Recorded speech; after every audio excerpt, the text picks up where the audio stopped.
রেমায় যাওয়ার জন্য দুইটা রুট আছে। এখন চাকন্যায় গেলে যে সমস্যাটা হবে, আপহিল ডাউনহিল আছে। আমি সবার পাটার 12টা বাজাইতে যাচ্ছি না এটার জন্য। ক্লিয়ার? কারণ আমি যে যাই বলুক না কেন, আমার এন্ড অফ দ্য ডে আমার ডিসিশন নিতে হয়। এই সময় যদি আমি আপে ডাউনে নামা আশা করি, কিছু পায়ের অবস্থা খারাপ হবে, এগুলা বনে গিয়ে আরও খারাপ অবস্থায় হবে। একটু আগে আমি কতিপয় লোককে দেখছি তাদের নিয়ে সাইকেল চালাচ্ছে, যারা দুর্বল তাদেরকে ডাইকে ঝাড়ি মারছি। তো ভাই পাটার 12টা বাজে লাভ নাই তো, আমার ওখানে দম রাখতে হবে। তো আপনাদের কাছে যেটা হলো, আমরা আমাদের আগের রুট ফলো করেই যাচ্ছি, এদিক দিয়ে যাচ্ছি। আর একটা কথা হলো, 70 জন আমি হারাইতে চাই না কাউরে,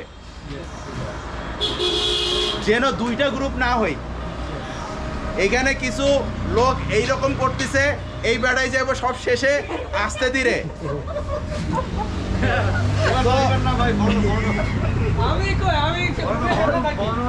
তুমি বর্ণকে নষ্ট করছো এই রাইডে আইসা। তো আমার কথা হলো, যারা এখন আমার সবাই চাবি দিছি, ওকে সবাই ব্যাগগুলো বাসে দিছি। আমি সোফার পাশে এখনো কয়েকটা ব্যাগ পাইছি। আপনি যেটা যে ব্যাগগুলো আছে, দরকার হলে কান ধরে ব্যাগের পাশে তুলে দিবেন। আসুন তো এখানে। ওকে, সো এখন হলো আমি রাইড শুরু করতেছি। আমান আছে, সবাই হলো গিয়া ভাই আমাদের হেমন্ততে কোনো অ্যাডমিন মড নাই। সো কালকে যেমন হুট করে দেখলাম এরশাদের সামনে দিলাম, ভাই তুই লিড দে, তো সেটা যে কেউ হইতে পারেন, নিজেরা ওইভাবে প্রিপেয়ার করে ফেলেন।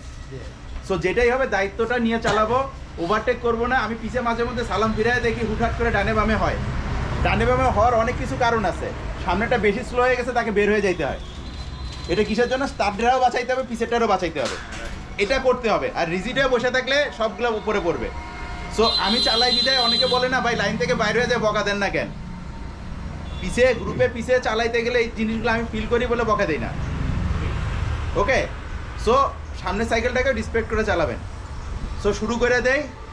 আমাদের যে টার্গেটটা ছিল, আমরা যদি 2টার ভিতর যদি এতে বের হইতে পারি, একেবারে চুনরুঘাট আসতে পারি, ওকে, তাহলে হয়তো বা আমরা এইটুকু চালে আসতে পারি, কিন্তু পারবো না। এটা পারে দেখায় দাও। আর একটা জিনিস হইতে পারে যেটা, যে আমরা যদি তাহলে সেই ক্ষেত্রে এইখানেও আসতে পারি, কিন্তু অনেকে চাইতেছে যে আগে চলে গেলে, কারণ আমি খুব ভয়ে আছি 7 ঘন্টা যদি লাইগা যায়, আমাকে ঢাকার মধ্যে 5টার মধ্যে আমাকে বাস ছেড়ে দিতে হবে বক্স নামায়া। তো সেটা হলো 5টা হলে আমাকে ছাড়তে হবে এখান থেকে কয়টায়? 7 ঘন্টা লাগলে 10টায়। অঙ্ক কি ছিল? হ্যাঁ, 10টায়। আর সাইকেল প্যাক করতে লাগে কয় ঘন্টা? 1.5 ঘন্টা, মানে মোট 2 ঘন্টা লাগবে এখানে। তাহলে কয়টা? 8টা। হিসাব বুঝো কিন্তু, 1 ঘন্টা ফ্রেশ হওয়ার জন্য, তাহলে কয়টা গেল? 7টা। তাহলে সেই হিসাবে যদি আমি চলতে পারি, তাহলে আমি এখানে আসবো, না হলে বাস ওখানে ডাইকে নিয়ে ওখান থেকে উঠে যাবো। ক্লিয়ার? এখন আমান ভাই কিছু বলবেন। আমি 2টা কথা বলবো ভাইয়া, সেটা হলো যে আমরা 70 জন মানুষ একটু গ্যাপ রেখে চলবো। এটা 3 কথাটা হলো, রেমা কালেঙ্গায় যে সবার সিটটা একটু নামাই নিব। এটা কিন্তু খুব ট্রেলে খুব জরুরি। আমরা করি না, আমরা করি কি, আমরা এই সমান রাস্তায় যেরকম সিট উঁচু রাখি ওরকম না, লাগলে আমরা কিছু সময় দাঁড়াইয়াই চালাবো, কিন্তু সিটটা অবশ্যই নামাই নিব। স্যাডেলটা সিট করতে চাই বাংলাদেশ। Thank you. স্যাডেলটা নামায় নিব, যেটা হলো 2 পা দিয়ে যেন আপনি দাঁড়ায় থাকতে পারেন, আর কিছুই না।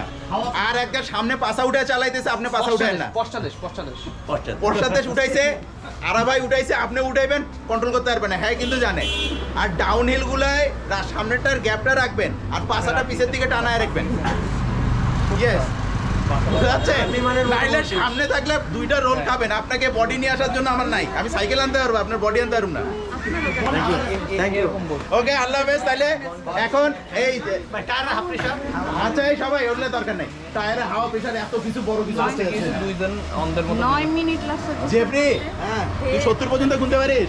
হ্যাঁ আছে। তাহলে ওইখানে তারা হেড কাউন্ট দে। ভাই উপরে তো অনেকে উপরে উপরে রয়েছে। হ্যাঁ, রাইট শুরু লেখা দাও। রাইট শুরু। দেন আজকে রেমা কালেঙ্গা রাইড আশা করি ভালো হবে। আমি আছি, কথা বলো। ও আমাদের নতুন রাইডার প্রমিস করছে যে প্রত্যেকটা ফ্রাইডে রাইডে জয়েন করবে। বিগ লাইফ শুরু হয়ে গেছে অলরেডি, আশা করি কথা রাখবে। না, কথা রাখবো না। বাই। না কথাও দিছে কিন্তু। ওকে, ওভার এন্ড আউট।